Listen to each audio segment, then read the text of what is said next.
Mbase nuk do ta festojmë të veshur me robe banjo, por temperaturat e larta të këtyre ditëve të fundit të vitit 2013 na bëjnë të mendojnë për pamjet se si festohet viti i ri në Australinë e Largët. Temperatura maksimale në kryeqytet këtë të diel ka qenë plot 17 gradë, ndërsa e ulta jo më pak se 9 gradë Celsius, shifra as pak të zakonshme për stinën e dimrit.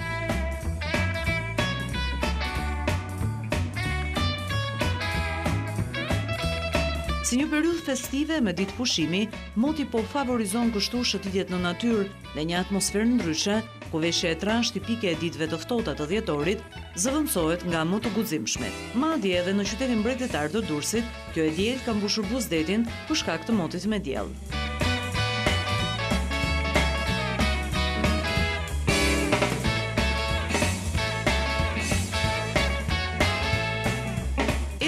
Dhe e marta që përkojnë me ditët e fundit të vitit 2013 do të ruajnë po të njëjtat temperatura.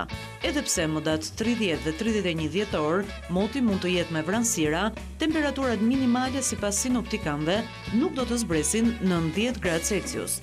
Por me ardhjen e vitit të ri 2014, temperatura do të nisin të ulen. Madje ditën e dytë, pra më 2 janar, priten rreshje shiu.